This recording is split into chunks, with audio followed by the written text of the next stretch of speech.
This is Jack Donovan, author of The Way of Men, and you're listening to Start the World. My guest today is Coach Tony Blauer from Blauer Tactical. He is well known in the self-defense world for his SPEAR system. Today, we're going to talk about his no fear system and how it can help individuals, families, and organizations to better understand how to navigate and manage fear. You can find out more about it at nofearnow.com. Coach Blauer, thanks for coming on the show. Hey, man, I'm super excited to catch up with you in this very strange time in our world. Absolutely, absolutely. So I was going through all your material in preparation for this podcast the other day, and one thing that really stuck out at me that I think will relate to a lot of the guys who follow my work is that you talk about turning fear into courage. And I like that a lot as a slogan. Can you walk me through that process and a little bit what that's like? Sure, man. So trying to think where to start on it. I mean, simply put, we need to change our relationship with fear. Most people, when they get a fear spike, and the fear spike is that moment where you suddenly, whether it's butterflies, sweaty palms, vertical breathing, or you just feel this like sense of doom, like a moment of like, what the fuck? What am I going to do now? And you can get a fear spike where you watch something on the news about the pandemic. You can get a fear spike where someone says, okay, here's your workout today. And you're like this is going to kill me. And so our relationship with the physiological changes is actually the problem. And I think on our original podcast, when you interviewed me years ago, I may or may not have talked about this ski story where I was a competitive skier, but I would sabotage my success all the time, but not by not showing up. I was an aggressive athlete, but I was always catching a tip, wiping out, skiing off the course because I tried too hard. But I realized years later, it was my relationship with fear. I had this recurring thought, if I'm so good, because everyone was telling me I was good, then how come I'm so scared? And it, that thought years later, as I was kind of like putting the research together, was so potent that when I would mention it in a live seminar, you would see half the room shift in their seat and go, like, they just realized something they wanted to do as a kid or a teenager or as an adult was suppressed by this idea that they hadn't reconciled the physiological changes to fear with their psychological perception. So how do you create courage from fear? And I was just actually doodling this the other day that, one of our slogans from the course is, you can't be brave if you're not afraid. I'll say that again. You can't be brave if you're not afraid. And anyone listening to this, if you just literally, that should be your next tattoo, right? It should be that should be something that we all look at, because a lot of times people know what bravery looks like. They know what courageous behavior looks like. And we can see it, whether it's in a book, in a movie, in the news. We go, wow, holy shit, did you see what that man or woman did? That was amazing. We know it. And then we start to think, I wonder if I could do that. Be public speaking, it could be a competition, it could be sports, it could be combat. When you start to think about it and visualize it, you start to get these feelings of fear because you realize you're not trained. You don't know what you're doing. And so suddenly, and this is kind of deep, but I'm trying to make it as simple as possible, we start to create these neuroassociations, a big fancy word for how our brain links up a symbol, to those feelings. So, I've been talking, like professionally speaking, for decades now. I still will get an adrenaline dump before a big talk. But where some people get stage fright and can't go out, or they step on the stage and they're like, hi, I'm here to talk to you about fear. And you're like, whoa, when I get the same feeling, that same fear spike, I know it's because I want to do a good job. I know it's because I want to inspire. In other words, I've changed my relationship with fear to go, oh, this is performance anxiety. And this may seem really simple, but in the big picture in life, most people shirk away when they experience fear. So I've got, one of the routines that I ask people to do is practice courage, practice courage, practice courage. And what does that mean?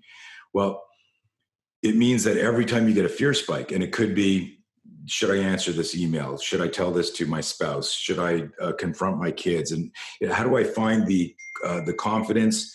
How do I find the wherewithal to assert myself in an intelligent way, right?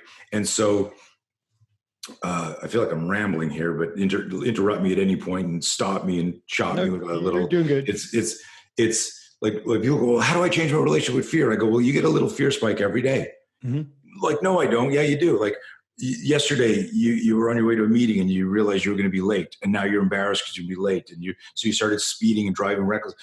We need to go, oh shit, that's what he's talking about. I love asking this question, and I'll ask you: when you go to a restaurant, you're traveling, you go to a restaurant, and it's a good restaurant, and you order the food the way you want it. Do you always, if you get your food and it's not cooked the way you said, I want my steak medium rare, whatever, I want my fish like this, do you always send it back, or do you just eat it? Oh, dude, I'm the worst with that. I will send it. I will eat everything. You personally? I would eat. Yeah, I will eat everything because I used to be a server. Okay. So I don't even get mad. I'm just like, oh, whatever. Yeah, like I don't worry about it. But so go ahead. So you ruined my story, but thanks. But that's and it's interesting because we could peel that onion more. But so I'm in a group class and I'll ask 30, 40, 50 people. I'll go, who here always sends their food back? Yeah. And there's usually only one or two in the room. Right. And I go, well, why don't you send it back? And somebody always makes a joke because I don't want any special sauce in it. I don't want them to, we have these ideas. And I go, so you understand that not sending the steak back or the burger back or the fish back or the sandwich back right. is fear-based. Mm-hmm. And so I'm trying to give like really simple, actionable examples of how do you practice courage? You practice courage by using the fear spike as a signal. I don't like the word alarm because it's got a negative connotation, but as a wake-up call to, oh, I can now practice courage by saying to my server, hey man, I know you didn't cook this. I could do it two ways. I could go, hey dude, what the fuck's going on in the back there? This is shit. Tell the cook and you're getting special sauce if that's your message, right? Right. So this is why I said earlier, find a way to assert yourself where it's like intelligent. You're doing what you need for you spiritually, psychologically, emotionally. It's an ethical, hey man. And it could be just, I remember I was good friends with Bruce Lee's son, Brandon. Mm-hmm. And it was crazy meeting him, but we were hanging out a lot in the 80s. And we started to get that like very competitive energy with whether we were sparring, whether we were playing ping pong, whether we were playing guitar, just out. And it was like trying to top each other. And like guys at a certain age with a certain element of testosterone, we were, I think I was 27 years old. He was 20 years old. So we had a lot of testosterone stuff. And at one point you could see this tension building, this competitive tension. And he says one night, there might've been alcoholic beverages involved.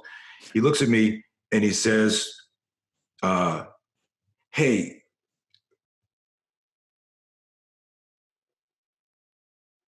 have you ever been in a relationship, things escalate and then you're getting a real fight with each other? Could be verbal, could almost be physical, could sometimes be physical. And you don't know why it happened, but it happens. And then you don't talk for months or a year. And then you come back and you go, man, what was that? That was stupid. And you hug and it's the bromance again. I go, yeah, sure. That's happened. He goes, that's where we're headed. Let's stop here and reset. Let's forego all of that and stop it right now. And I was like, holy shit, the level of self-awareness he had as a young man was insane there. Yeah. That doesn't sound like 20.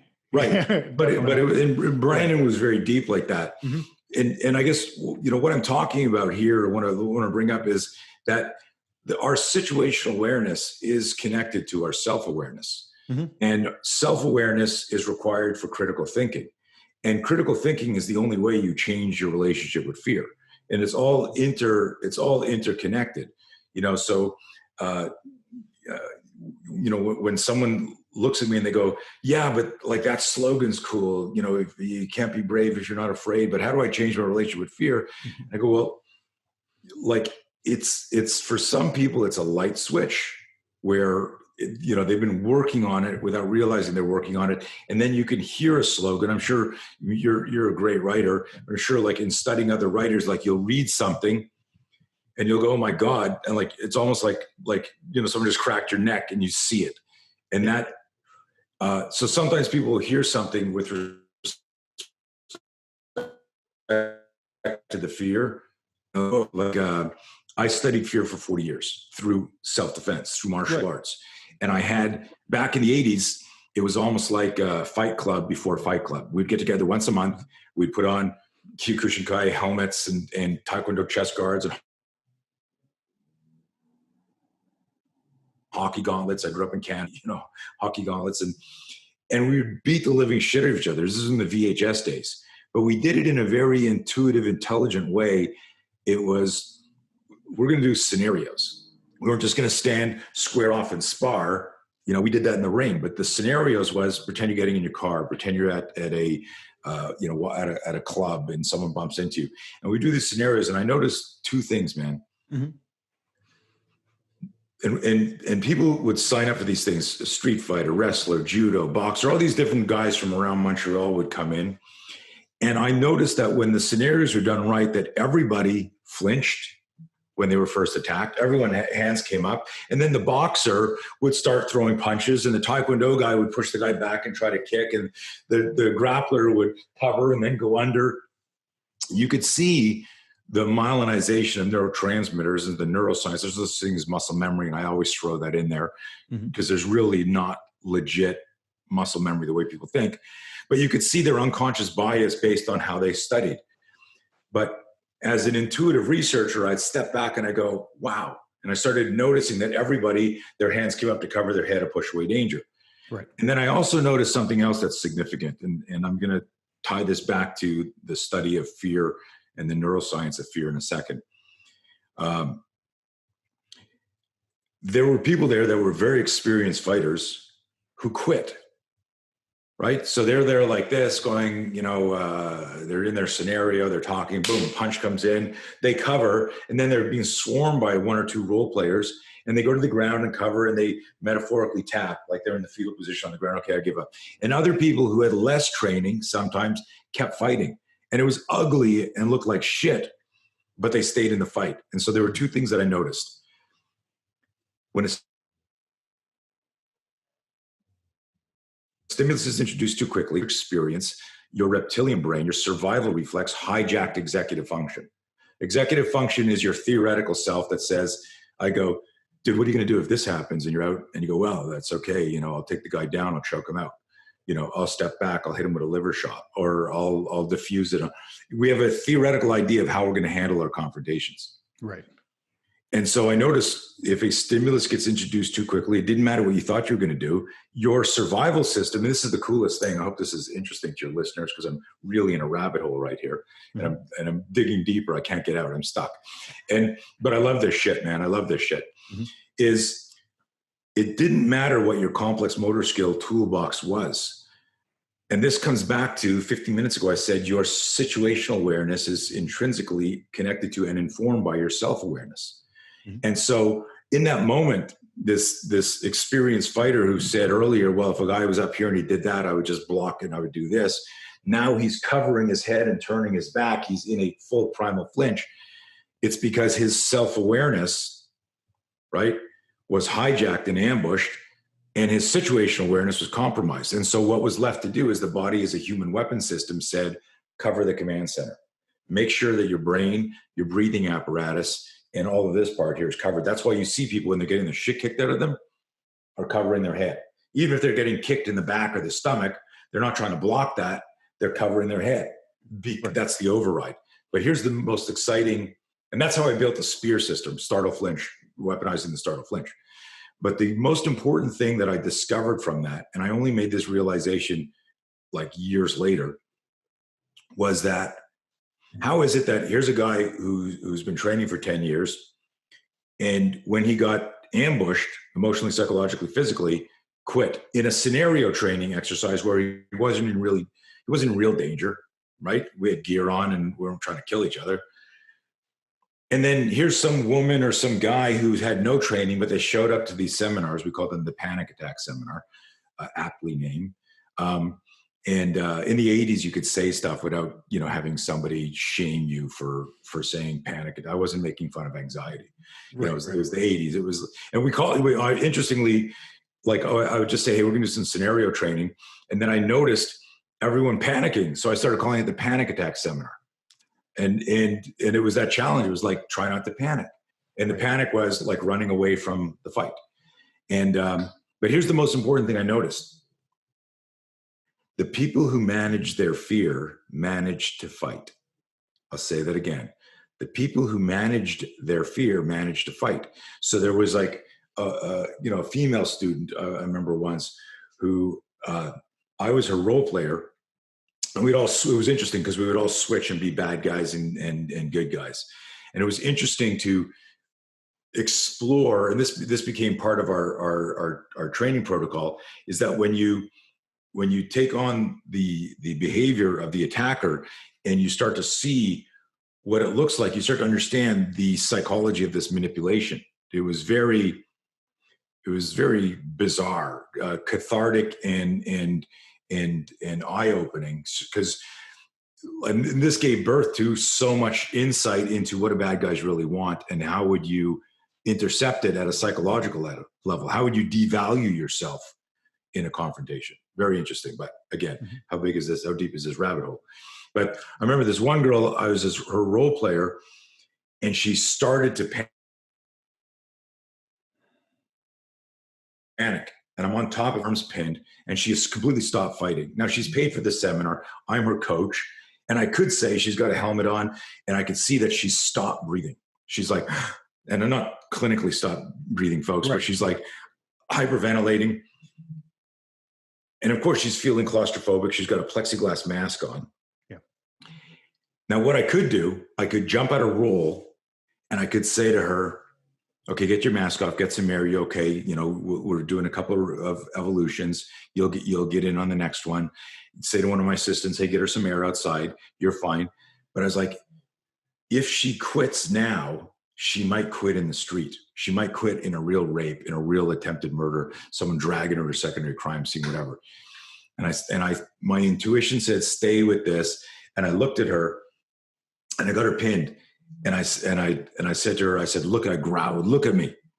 And she opens, I go, take a deep breath. I go, take a fucking breath right now. And she breathes, right? And she doesn't know what's going on, right? She's like sucked into this scenario. I said, I don't want you passing out. I want you to know what's going to happen to you. Right. And she looks at me, and I said, don't you wish right about now, don't you wish you had taken a course on how to defend yourself, how to find that fucking indignation, that how dare you energy? Think about that. Don't you wish? And what I was trying to do is remind her, look where you are, Shannon. Look where you are. Right. And I saw this, it was so cool. I got goosebumps right now. I saw this realization as she recalibrated. Fuck, I'm in a self-defense seminar doing a scenario, and I was about to just quit. And she got this strength, man. She bridged and threw me off me and followed me in like the creature from Alien. And I need you to understand that what she did was pure primal strength. I mean, she really threw me off her. I'm a lot bigger and stronger. Mm-hmm. And then she came at me to the point where she was screaming and clawing, like just this Vesuvius of anger. And I'm literally covering, I've got gear on, and I'm covering, because it just surprised me. And if you said to me, what happened there? What was that move? Was that like a hammer fist? Was that tiger claw? And that's what martial artists do all the time, right? They're like, what style of kung fu was that? And I was like, that was indignation and fear management. And when you put that together, fucking shit happens, magic happens. I always tell people, if you need to solve a problem, you can't become the problem. Right. That becomes the bottleneck. So I'm going to take a breath right now. But that's all until I get a little bit passionate about this shit. But so if I'm talking to somebody I'm coaching one-on-one or a corporate group or a self-defense group, everyone wants to have a mathematical answer. So 1 + 1 = 2, right? They want to know what's the formula, what the magic move is. Yeah. What's the secret move? Yeah.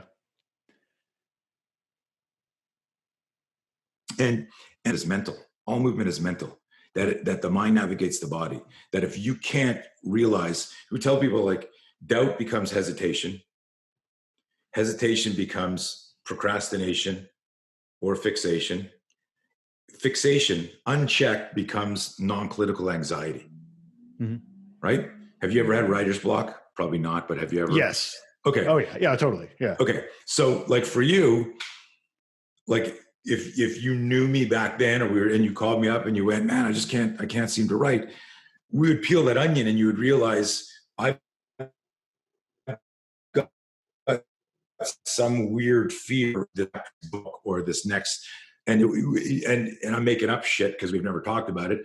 It was, is this the book that's going to do this for me? Is this they gave me an advance and they said, I need something by this time. And I just can't, I'm worried I'm not going to be able to do that. And I got to return it. When you ask the 7 questions and you peel the onion, it comes down to, I'm afraid of this. Oh yeah. I can tell you that right now. I'm pretty self-aware just generally. Right. And yeah, like I'm working on something right now. I have a bigger audience. You know, when I was a delivery driver and writing The Way of Men, that no risk, you know, like basically like who cares? Now I have a bigger audience. I have more people who are going to care. It's going to be judged in a different way, put in a different context. Everything matters a little bit more.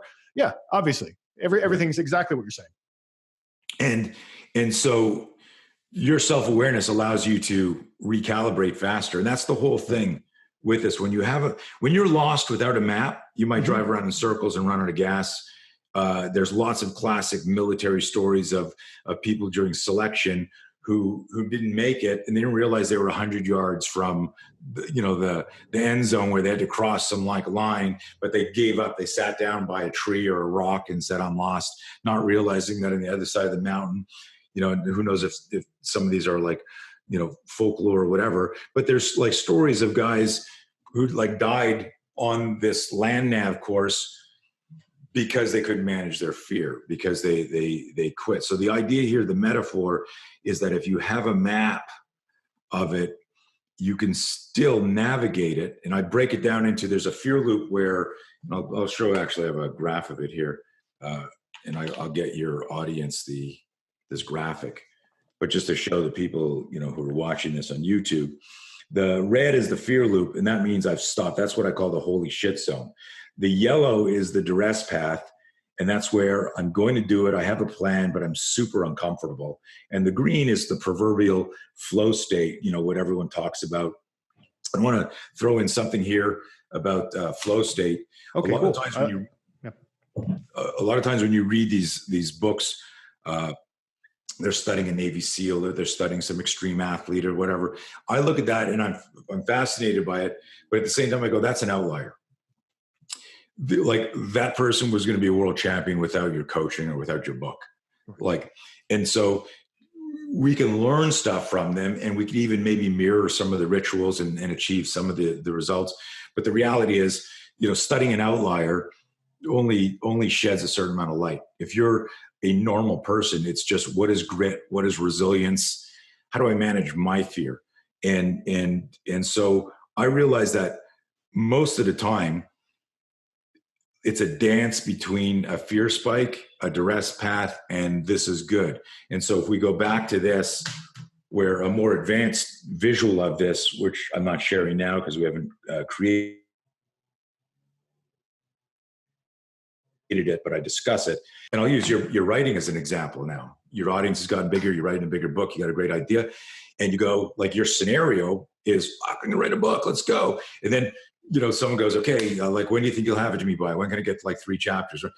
I'm a great writer. I'll start. And then you sit down and you want to be great. You want it to be amazing. And then you're there and you're like, oh shit. And maybe you write something and then tear it out of the typewriter, or the metaphoric typewriter. And, you're like, and then, so what starts to happen is the fear loop. You get doubt, you get hesitation. Hesitation becomes fixation. Fixation becomes procrastination. And now it's non-clinical anxiety. I come over to see you one day and you're in a bad mood and you're sitting there, you're having a beer or whatever. And I go, what's up, man? Nothing. Well, body language is 60%. Well, I was supposed to write this fucking thing. And it suddenly consumes our life. Self-awareness kicks in and you go, okay, just write 1,000 words a day, right? 500 words a day. You'll edit it back, and you start to create little programs for yourself, little hacks to start going. That's the duress path, because while you're in the duress path, part of your emotional psychological system is going, I'm going to do this, but it probably sucks, or I'm going to do this, I hope it works out.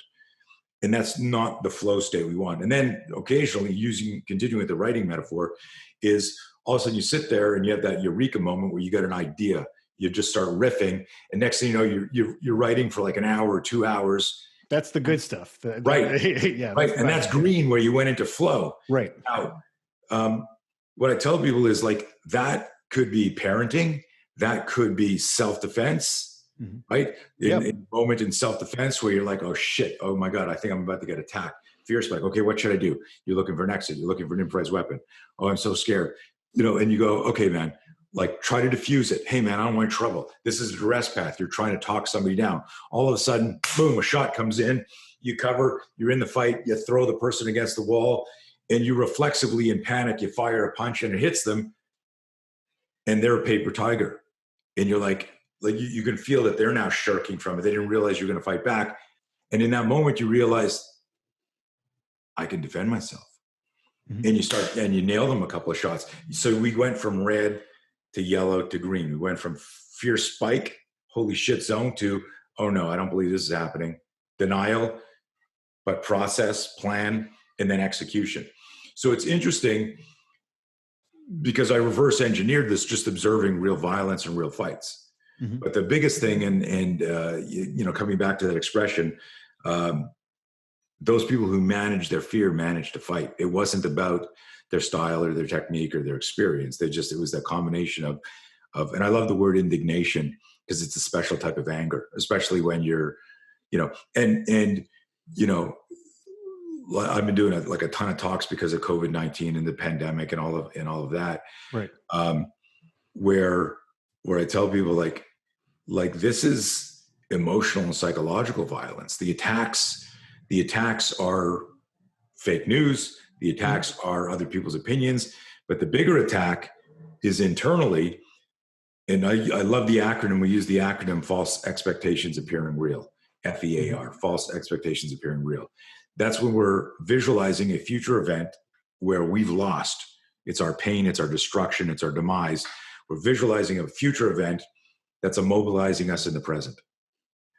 And that's what most of us do. Someone says, hey, did you hear lockdown's going to be 12 months? And you believe this source, whether it's for 5 minutes or while you believe that source, you've started a movie in your mind. I can't sustain this. This is outrageous. This is overreach, to I'm going to go bankrupt, to how am I going to take care of my family, to, now what we've created is depression, anxiety in other people because of the way they consume information. And what I love to remind people is the movie in your mind is just part of your fear factory. And the movie in the mind is this. I love this metaphor, because you have the remote control for that, the metaphoric, but you don't unless we come back to full circle self-awareness and situational awareness. If I don't have good self-awareness, I will sit there all day watching this movie in my mind, not doing shit about my situation. Remember, you can't solve problems if you become the problem. And so the movie metaphor is this: you're the star, you're the director, you're the screenwriter, you're the producer in the movie. You're doing all that shit. Oh yeah. And you've cast yourself as victim number one instead of superhero. And if you take this fun, goofy, cartoony metaphor and you go, wait a minute, in every action movie, the hero gets fucked up in the beginning. He's kidnapped. Somebody he knows gets kidnapped. He gets beaten up, but he comes back. And so it's a choiceless choice. And I was telling people, like, when it's a choiceless choice, the only choice is to fight. Mhm. So what are you doing? But you can't fight if you're not using fear as fuel. And how do you change your relationship with fear? You decide, you remember people who manage their fear manage to fight, and you can't be brave if you're not afraid. And what that means is every brave person is running on fear. Mhm. In the metaphor I love metaphors.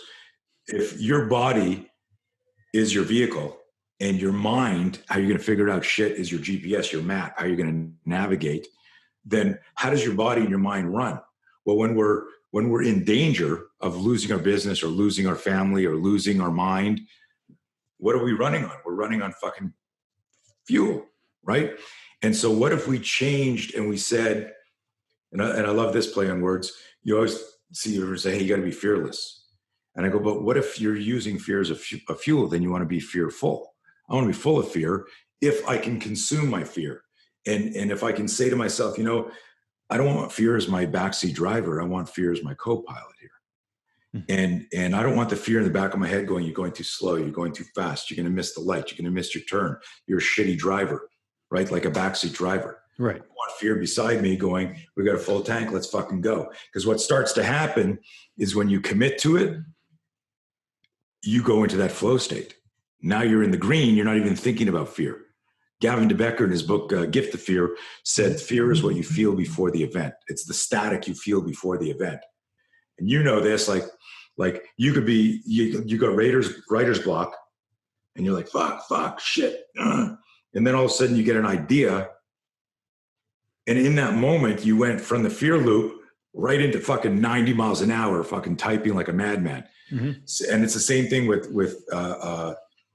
violence. And I got to still shout out to Violence is Golden, just so epic. Yeah, I got to do that one for YouTube. I think I can't monetize it probably, but I think I just need to put it up there. It's a video. It's amazing. It's amazing. Yeah, you should read it on YouTube. Well, I mean, it's one thing to talk about these days is that well, if violence isn't golden, why are you staying home? Like who's making you stay home right now? Like all the people who are, why are you staying in your house? Someone told you you're going to be in trouble. And there's people who are just doing it, whatever, altruistically. But right. There's a lot of people who want to go do things, who want to open their businesses and whatever, and they can't. And why can't they? Because there's a government with guns and things that's going to stop them. Like that's reality. And I think a lot of people are having to deal with that now. And they haven't had to think about why things happen. But you're not going out because someone's going to arrest you maybe if you do. Right. It's a weird time, man. And it's super weird. I don't even know what to say about it. My business was all in-person live seminars. And if money were water, someone shut the faucet. Yeah. And if you figure, without sharing the math, for a boutique consulting company, it's not sustainable. We had to. This is actually a good example of for the first day this was cute, and then the second day I was like, okay, and then like a week in, I'm doing the math, going, hey, we're going to lose like $200K in 2 months. Right. That wait a minute, and then it was like, if this goes on, like I could lose my house, my ability to take care of my family, and that should have been first. Hope my family doesn't listen to this. My family, my house, my business and all that shit. And what I did was, I suddenly got a fear spike. Yeah. And this is one thing I want to share with people. Mm-hmm. I've been studying violence for 41, 43 years. And out of that study evolved my business. And we do stuff all over the world, from with tier 1 operators all the way down to soccer moms and whatever. And one of the things I love to tell people, especially when I'm doing our No Fear seminar and talking to them, because I really believe, like, imagine this. Imagine if as kids we were taught what fear was from the psychological perspective. What is our mind saying to us that we can't do? So that now when society says you need to do this, we can now read instincts, intuition, and intelligence. And we go, well, this is how I'm going to self-actualize. This is what I want to do. And now I can have an intelligent conversation. You know, would I have been a ski champion if I'd understood fear differently? Right. You know, would I, and here's a really interesting thought is I'm turning 60 in a couple of days. And I think about how much I've worried in my life about shit. Was I going to make it? Was I not going to make it? Is my relationship going to work out? Is it not? Are my kids going to grow up cool? You know, am I going to get this contract? Am I not? And I'd worry about shit because they're part of, you know, that's part of the imagined currency of getting through life. Mm-hmm. And assuming I would have ended up exactly here this day, talking to you this day, if I had known this shit that I'm teaching now back as a teenager, I'd still would have been here, but with less gray hair, with you know, less cortisol in my body, right? It was just this idea of, and it's not that I eliminate, and that's why we use, it's not no fear, it's get to know fear. That if when I know fear, I change my relationship with it. So now, you know, when the shutdown happened, I had massive fear spike when I realized, you know, like for a couple of days, it's like I work out of my house. I'm like you. I'm very focused. You know, I'm online. I'm doing this. I travel when I want. I got a training team of 10 full-time mobile training team guys. So I don't even teach if I have to. I train my trainers. They train other people. So I was like totally self-sufficient, except you need money to be like depending on how and where you live.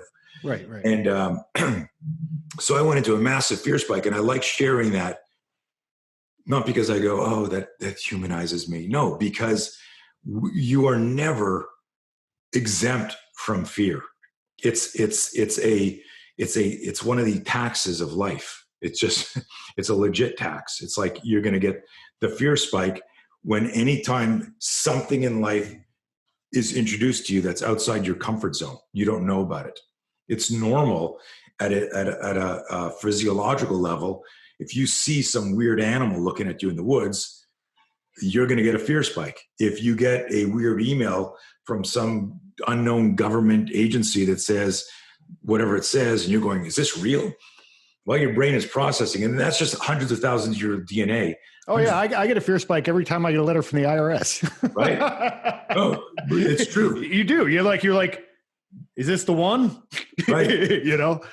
Right. I mean, you and people listening to this show, think about this. You're speeding somewhere, because most of us speed, and you come over a hill, and as you come over, you see a police car there, and you're like, oh shit! And you check your seatbelt, and you fucking you slow down as quickly as you can because you're doing 90 and a 60 or whatever it is, and then you notice that the cop's looking down. He's writing someone else a ticket. He's finished the ticket, or you see a car off to the side. What does your body, what does your physiology do, regardless of the fact that you're safe? You still get a fear spike. You still get an adrenaline dump. Your breathing still changes. So even that's a great example to practice courage. That when you realize it's not real, you can immediately go into some box breathing or some sort of intelligent, deliberate breathing, self-regulate yourself, get back into focus. So there's so many opportunities in life to practice courage, so that when there is a big and more meaningful event, the neuroplasticity of your brain that said, fear spike, you do this. When I get a fear spike now, I immediately intuitively consult the fear loop. So I'm not lost, right? I'm not going to be that land nav guy that died in the woods, because I go, I'm over here. I'm in the fear loop. I need to get through here. And there are some steps to get through it. And now I'm out of the fear loop. Maybe I'm in the duress path, or I see the strategy that's going to save me, my business, and my family. And now I'm all in, and it's green. So it's huge. And it's like I said earlier, I could teach you all of my martial combative stuff, but if I leave out the fear stuff, you could still freeze in a real confrontation or hesitate. And that means that all of the tools that you developed all these years went out the window when you needed it. Right. And if I come back to my observation in the 80s, here's somebody who's trained, who stayed in the fight. Here's somebody who's untrained, who stayed in the fight. Here's somebody who's trained, who quit. Here's somebody who's untrained, who quit. The thread that connected them was how they manage their fear. It wasn't their movement, how they express movement. Because there is no movement. I said this earlier, movements of mental. There's no movement if there's no neuromuscular communication. Fight back now, do something. Mm-hmm. So everyone listening, the most important thing that you can do in life, if fighting is a metaphor, is learn how to manage your fear. Yeah. I mean, some of this stuff that you're talking about is really interesting in terms of indignation is a good one, especially for this whole scenario. Like, why are they doing this? Why is this happening? Where your head has to be is, how am I going to get on top of this? Rather than, oh my God, oh my God, oh my God, oh my God. It has to get to the next. Well, how am I going to turn this into a positive? Right. How am I going to turn this into a positive and make this a win for me? Because life's going to change stuff all the time. Sure. And you're like, how do you make this a win for you? And that's what we're all kind of having to do right now, is adapt to that. And the other thing that some of the things you were saying reminded me of is there's a saying actually from it's the Havamal, so it's theoretically Odin, but there's a saying, I'll paraphrase it, is the witless man stays up all night thinking about his problem, and he's just tired in the morning. Like, too tired to deal with them. And that's a lot of what you're saying. Getting in that loop of like, just what's going to happen. And then you're just, it's not helping. Yeah. Well, and you bring up the current situation and stuff. Mm-hmm. We can bitch behind scenes. We can be online. The things have gotten so out of hand, with how fast. I mean, it was one of the things I observed was how the whole world just sat down. Yeah. It was like, okay. And you can just see the lies and deception and manipulation. Oh, totally. Yeah. And don't get me wrong, the virus is real and people are Sure. really dying, but some of the other stuff going on is a little scary. But immediate issues for me. And so, if you're in a situation where you've got this pressure, and this pressure is creating this doubt and fear, and again, the non-clinical anxiety, and for some people, no doubt it's creating some mental health issues. Remember the expression, you can't solve problems if you become the problem. And so, to go back to your indirect Odin, the witless man, that's kind of deprecating for all of us, but what it means self-awareness is lacking, and you need to solve a problem now, and you should not be worrying. It's the false expectations appearing real. You're staying up all night worrying about something that hasn't happened, and now it's morning time and you don't even have the energy to solve the problem. You've become the fucking problem.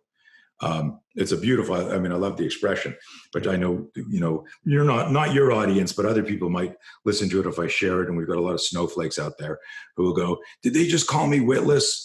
Did Odin call me witless? Wow. That is a hairline, trigger response. but dude, guess what? Yeah. If you don't want to listen to people talk about actionable ideas, then you are a snowflake, and you are. Oh yeah. Well, one of the things I think is cool about the situation is that everybody has the same problem, more or less. I mean, at different scales of whatever. No, it's a worldwide issue. But yeah, everybody's having to deal with the same thing. No one's special. People have different resources. This would have really sucked if I was 20. I need to inject this here. I need to inject here. Everyone except for people with limos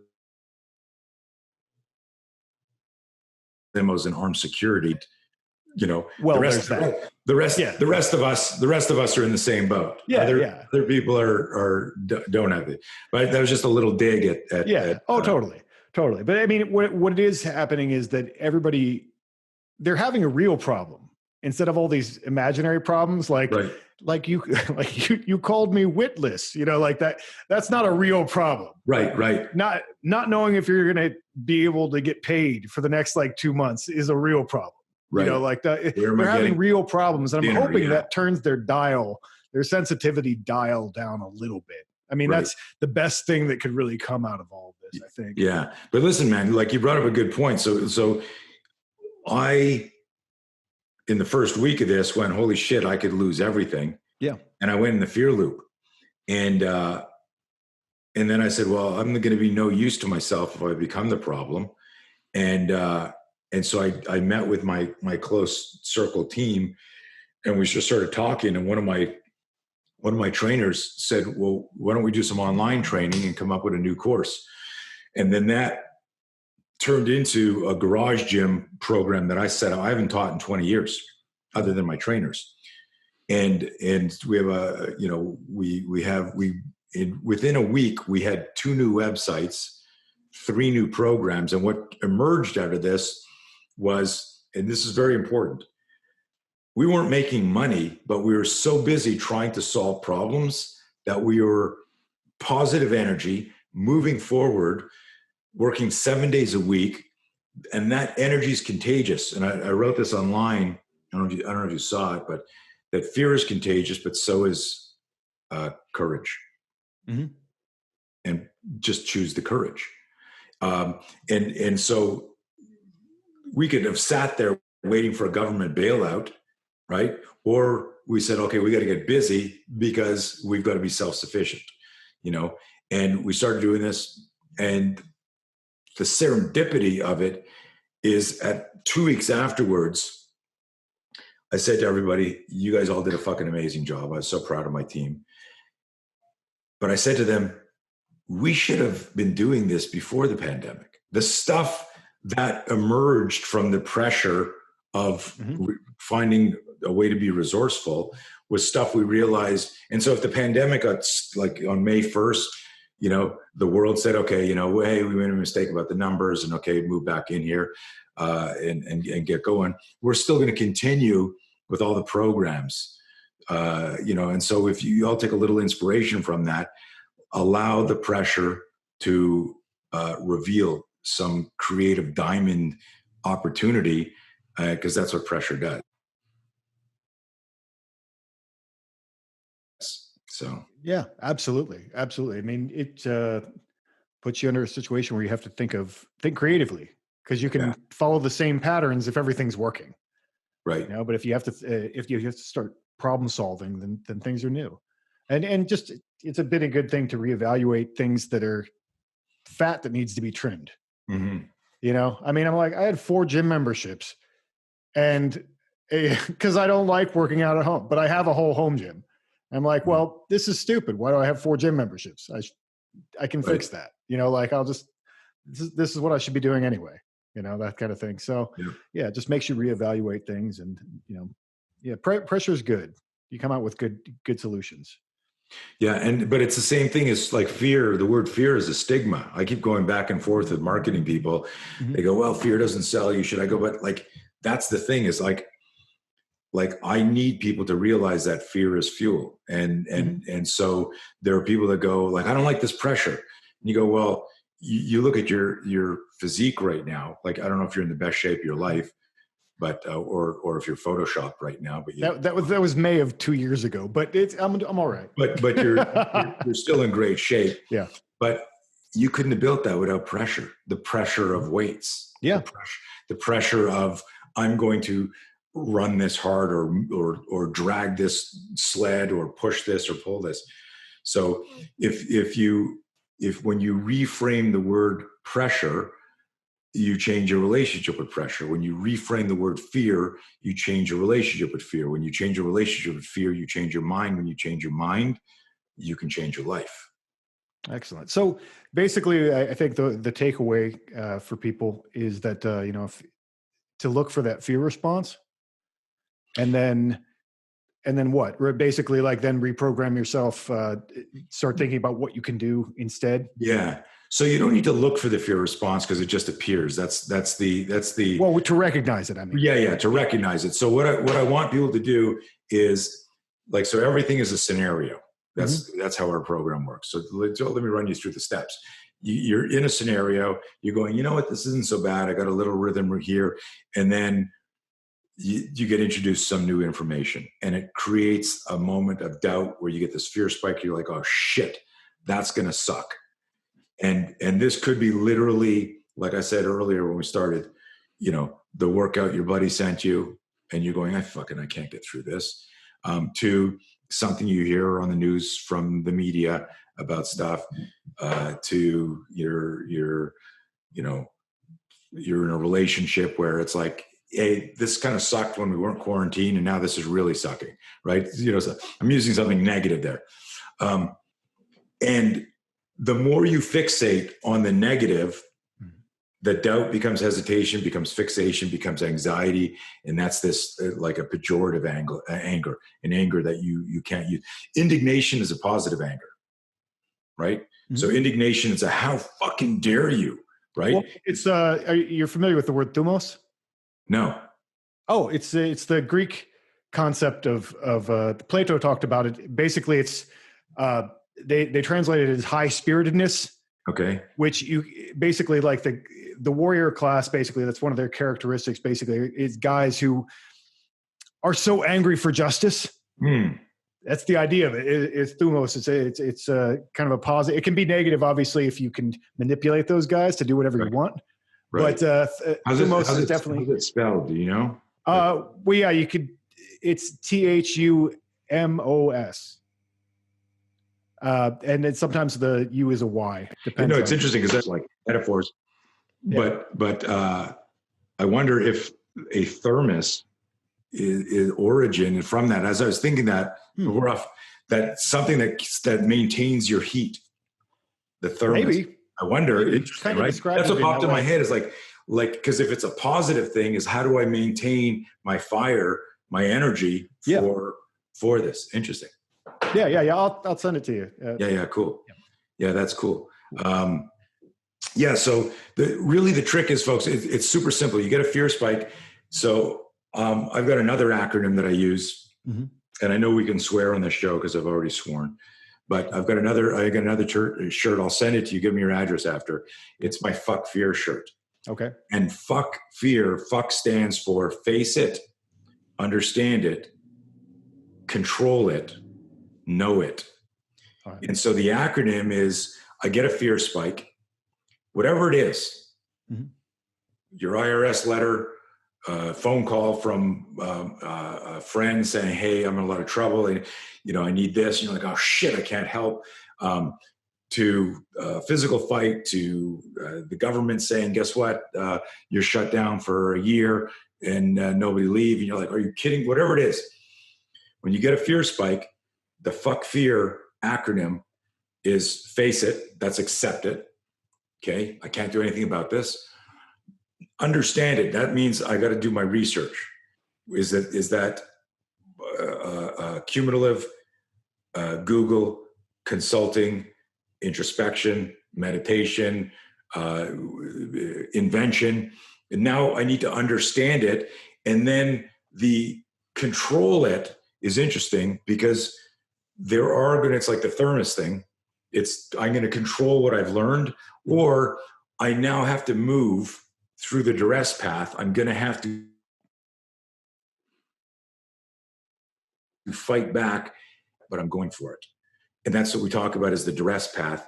And then at certain points you hit your stride, you go, this is fucking working. I believe in this. And that's that green again, where I believe that most of life is spent fear loop, duress path, fear loop, duress. It's a dance where we go, think about this. Okay, I'm going to, ask this person out. I'm going to quit my job and start my own business. I'm going to write a book, right? And then you go like this. I'll start tomorrow. It's start and stop. It's start and stop. It's a little bit, you put it away. If you think back at all of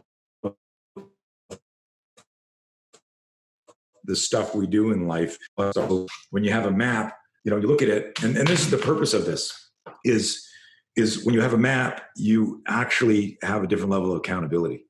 Now it's like, why aren't I driving in that direction? I know that's the way out. Absolutely. So you're right. When you said, hey, so what's the trigger to make this change? The fear spike's the trigger. You need self-awareness to do that. So the next time you get scared about something, that little fear spike, and it doesn't mean like scared, folks. And I know that,